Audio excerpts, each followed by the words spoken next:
ಹೆಸರಾಗಬೇಕಷ್ಟೇ. ಅತಿಯಾಗಿ ಮಾತಾಡಿದ್ರೆ ಗೌರವ ಕಳ್ಕೊತೀವಿ, ಅತಿಯಾಗಿ ಆಸೆ ಪಟ್ರೆ ಸಂತೋಷ ಕಳ್ಕೊತೀವಿ, ಅತಿಯಾಗಿ ಯೋಚನೆ ಮಾಡಿದ್ರೆ ಪ್ರಶಾಂತತೆ ಕಳ್ಕೊತೀವಿ, ಅತಿಯಾಗಿ ಇಷ್ಟಪಟ್ರೆ ನಮ್ಮ ಬೆಲೆಯನ್ನೇ ಕಳ್ಕೊತೀವಿ. ನನ್ನ ಜೊತೆ ಯಾರು ಚೆನ್ನಾಗಿರ್ತಾರೋ ನಾನು ಅವ್ರ ಜೊತೆ 100% ಚೆನ್ನಾಗಿರ್ತೀನಿ. ಬಟ್ ಅವರು ಕೇರ್ಲೆಸ್ ಮಾಡ್ತಾ ಹೋದ್ರೆ ನಾನು ಅವರನ್ನ 200% ಕೇರ್ಲೆಸ್ ಮಾಡ್ತೀನಿ. ಭಗವಂತನ ನ್ಯಾಯಾಲಯದಲ್ಲಿ ಅನ್ಯಾಯವಿರುವುದಿಲ್ಲ, ಹಾಗಾಗಿ ವಿಚಾರಣೆಗಳಿರುವುದಿಲ್ಲ.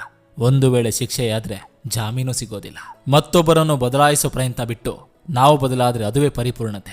ವಾದ ಬೇಡ, ತಾಳ್ಮೆ ಇರಲಿ. ಯಾಕಂದ್ರೆ ಕೆಟ್ಟದು ಎಷ್ಟು ಬೇಕಾದ್ರೂ ಪ್ರಯತ್ನ ಪಡಲಿ, ಆದ್ರೆ ಕೊನೆಗೆ ಗೆಲ್ಲೋದು ಒಳ್ಳೆಯತನವೇ ಆಗಿರ್ತದೆ. ಬೇರೆಯವರನ್ನು ಕೆಟ್ಟದಾಗಿ ತೋರಿಸುವುದರಿಂದ ನೀನು ಒಳ್ಳೆಯವನಾಗೋದಿಲ್ಲ. ಒಬ್ಬರನ್ನ ಸಂಪಾದಿಸುವುದು ಎಷ್ಟು ಮುಖ್ಯವೋ ಅವರನ್ನ ಉಳಿಸ್ಕೊಳ್ಳೋದು ಕೂಡ ಅಷ್ಟೇ ಮುಖ್ಯ. ಸಂಬಂಧ ಶುರು ಮಾಡಲು ಕಾರಣಗಳನ್ನು ಹುಡುಕ್ತಾರೆ, ಅದೇ ಸಂಬಂಧ ಕೊನೆಗೊಳಿಸಲು ನೆಪಗಳನ್ನ ಸೃಷ್ಟಿಸ್ತಾರೆ. ನೀವು ಇನ್ನೊಬ್ಬರಿಗೆ ಆಕರ್ಷಣೆ ಆಗಬೇಡಿ, ಬದಲಿಗೆ ಆದರ್ಶವಾಗಿ. ಯಾಕಂದ್ರೆ ಆಕರ್ಷಣೆ ಬೇಗ ಅಳಿಯುತ್ತದೆ, ಆದ್ರೆ ಆದರ್ಶ ಇತಿಹಾಸದ ಉದ್ದಕ್ಕೂ ಉಳಿಯುತ್ತದೆ. ಇಷ್ಟ ಇದ್ರೆ ಕಷ್ಟ ಬಂದ್ರೂ ಬಿಡಬಾರ್ದು.